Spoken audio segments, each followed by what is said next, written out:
Atenção! Começa agora uma teleaula de Geografia do Ensino Fundamental. Você vai assistir a teleaula de número 14. Bons estudos!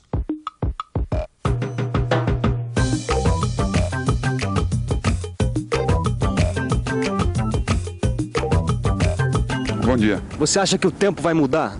Quem sabe, se olhar para lá, pode ver que já está chovendo, né? Me parece que não. À tarde. Por quê? É o que tem acontecido quase todo dia. A gente pega uma capa de chuva, quem tem barco usa o seu barco e paciência, é isso aí. Eu também acho. Como prever o tempo? Esse é um dos temas da nossa teleaula de hoje. Nesta teleaula você vai aprender o que são as massas de ar e como elas se deslocam na atmosfera. Vai ver como podemos acompanhar o deslocamento das diferentes massas de ar e prever as mudanças no tempo. Vai aprender o que é pressão e umidade atmosférica e como todos esses fatores influem no clima de cada região. Nossa teleaula está começando agora.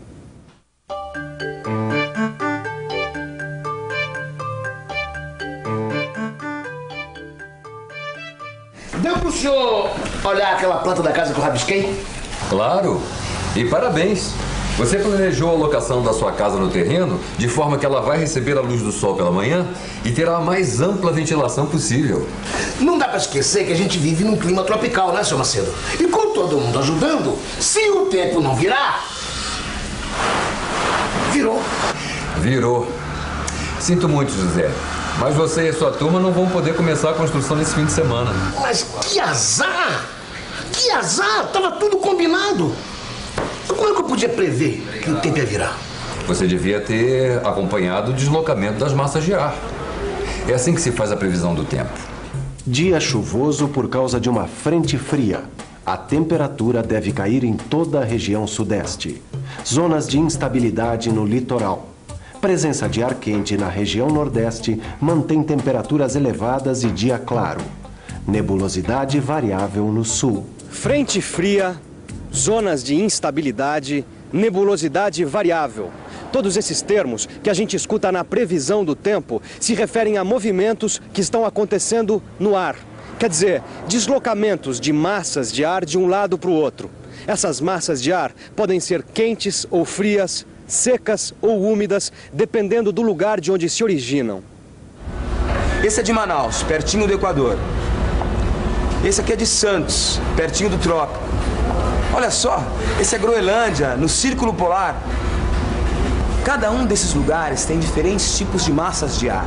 Por quê? Dependendo do lugar de origem, a massa de ar pode ser equatorial, tropical e polar.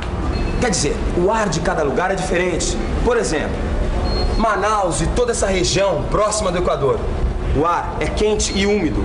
Já na Groenlândia e toda essa região que fica nos polos, o ar é frio e seco. Acho que você já reparou que nós estamos falando de duas diferenças importantes: a temperatura e a umidade do ar. Temperatura e umidade. Como cada massa de ar tem características previsíveis de temperatura e umidade, é possível antecipar o que vai acontecer quando uma massa de ar se deslocar de um lugar e atingir outra região. Se vai chover, esquentar, se está entrando uma frente fria, etc. O que é uma frente fria? Frente fria é quando uma massa de ar frio encontra uma massa de ar mais quente. Quer ver? Ver? Ver como? Como é que dá para acompanhar o deslocamento das massas de ar? Como é? Hoje em dia nós temos fotos da Terra tiradas por satélites que permitem acompanhar o deslocamento das massas de ar. Olha aqui uma massa polar. É fácil ver porque na zona de contato entre as massas de ar formam-se nuvens. E se fica uma massa de ar indo para lá e outra vindo para cá, deve ser uma confusão lá em cima, né? Bom, o movimento das massas de ar acontece na atmosfera. Atmosfera? A atmosfera é essa camada gasosa que envolve a Terra. Próxima à superfície terrestre, ela é composta principalmente por nitrogênio e oxigênio em proporções constantes. Já o vapor d'água entra na composição atmosférica em proporções muito variáveis. É maior nas massas de ar que se originam sobre os oceanos e menor nas que se originam nos continentes. Sem o vapor d'água, não teríamos nuvens nem chuvas. O processo de aquecimento da atmosfera é indireto. O Sol aquece a superfície terrestre e o calor irradiado aquece a atmosfera. É por isso que a temperatura de um lugar depende de quanto ela é exposta aos raios solares, o que varia em função da sua maior proximidade ou distância do Equador, ou seja, de sua latitude. Quando a temperatura da superfície da Terra está maior que a do ar, essa massa que recebe o aquecimento torna-se instável e apresenta movimentos ascendentes e descendentes. E outra coisa importante que explica essa movimentação das massas de ar de um lugar para o outro é a diferença de peso do ar. Você acha que o ar tem peso? Sim. Peso do ar? Eu acho que ele tem um peso muito forte. Eu acho que é bem pesado, principalmente de São Paulo. Por quê? Porque é muito poluído. Não, eu senti o ar, o peso não. Para a gente ver que o ar tem peso, o mais fácil é observar o que acontece com alguma coisa mais leve que o ar. Como o gás que está dentro desse balão. Porque o ar tem peso, ele exerce uma pressão sobre toda a superfície da Terra. É o que nós chamamos de pressão atmosférica. O peso do ar, quer dizer, a pressão atmosférica varia o tempo todo. Para medir o peso do ar, nós usamos um aparelho que se chama barômetro. Isto é um barômetro. Ele tem no meio uma coluna de mercúrio que sobe ou desce segundo a variação da pressão atmosférica. No nível do mar, se a temperatura for de 20 graus Celsius, a pressão do ar será de 760 milímetros, ou 1013 milibares, que é a unidade de medida para a pressão atmosférica. Se a temperatura estiver 20 graus, por quê? A temperatura tem alguma coisa a ver com o peso do ar? Tudo a ver. A pressão atmosférica varia com a temperatura. A viagem começou sem sustos. Quando saímos do Rio com direção ao Polo Norte, a temperatura era de 20 graus e a pressão atmosférica de 760 milímetros. Essa viagem é perfeita para uma pesquisa sobre os contrastes de pressão. A primeira escala é na Polinésia Central. Como lá está na linha do Equador, o ar é mais quente, rarefeito e a pressão baixa. O barômetro marca menos de 760 milímetros. Quando se chega no polo, a primeira coisa que se sente é o ar frio. Tão frio que esse ar se contrai, fica mais denso. E a pressão é alta, mais de 760 milímetros. Nos polos, a pressão é sempre mais alta que no Equador, porque a densidade do ar varia por causa da mudança de temperatura. É essa diferença de pressão que faz com que o ar polar se desloque em direção ao Equador. Quando isso acontece, dizemos que está entrando uma frente fria. Então, essa frente fria que a gente está vendo aqui é o resultado do encontro de uma massa de ar que se deslocou do polo até aqui. Olha só! Tudo porque a pressão do ar mais frio é maior que a do ar quente. É, mas além da temperatura, tem outra coisa que também faz variar a pressão: a altitude. Pensa num avião, por exemplo. Ele sobe e vai atravessando muitas zonas com pressões diferentes, porque quanto maior a altitude, menor o peso do ar. Quer dizer, nas zonas mais altas, o ar é mais rarefeito e a pressão é menor.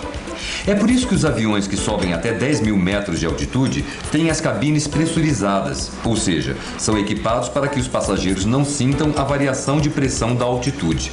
Além do que, o ar a 10 mil metros é tão rarefeito que é impossível respirar.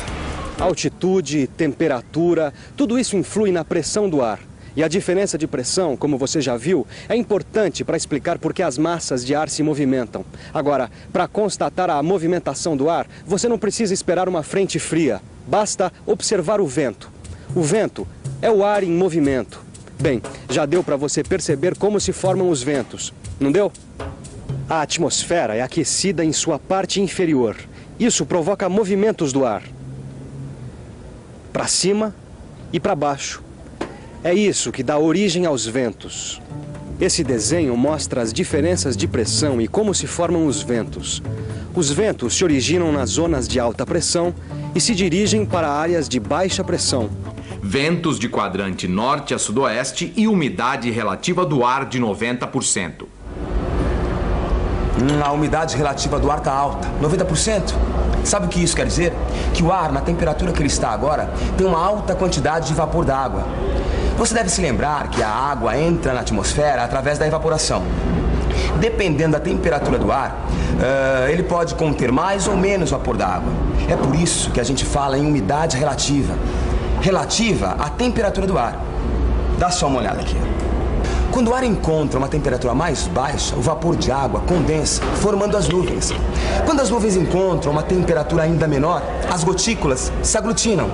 Quer dizer, quanto mais baixa a temperatura do ar, menor a capacidade dele reter o vapor d'água. Aí o excesso de vapor d'água é expelido e chove.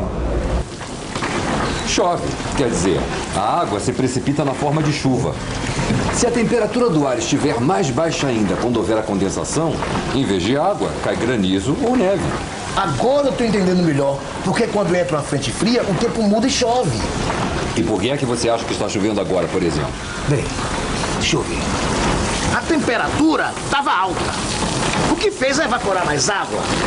Esse ar, cheio de vapor d'água, encontrou uma camada mais fria que veio do polo e condensou, formando as nuvens, carregadas de gotículas de água. E então, choveu. Choveu. E agora você pode continuar seu raciocínio e descobrir por que tem lugares em que chove mais do que em outros. Peraí, deixa eu pensar um pouco. Vamos pensar um pouco. As zonas perto do Equador são muito chuvosas.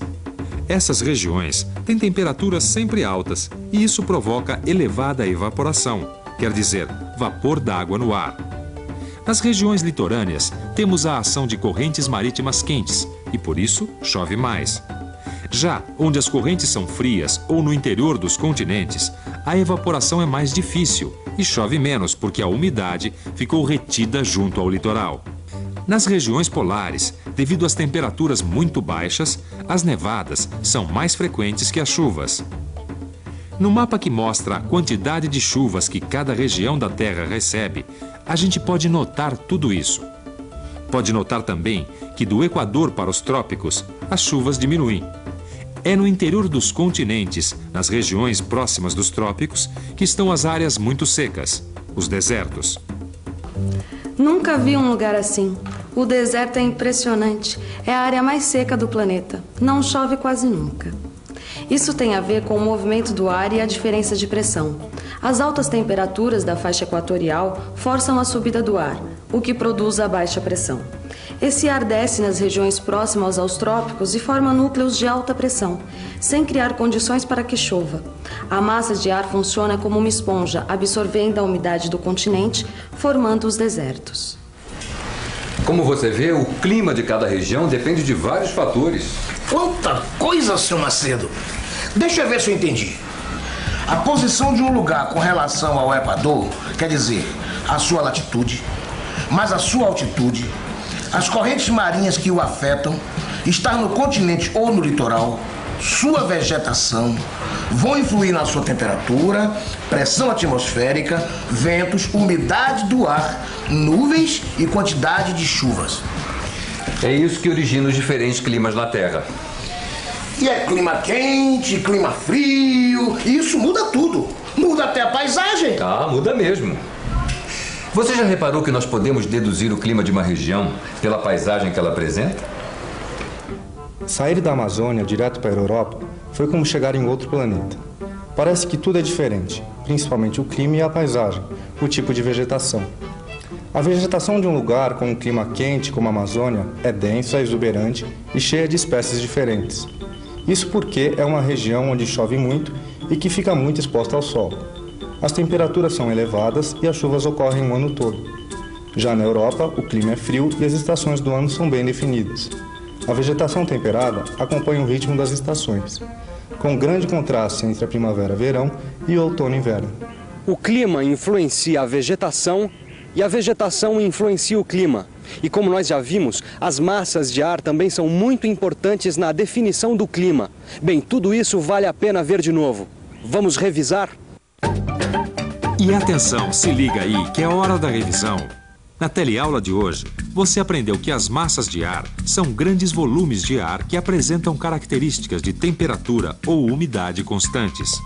Viu que as massas de ar podem ser equatoriais, tropicais e polares.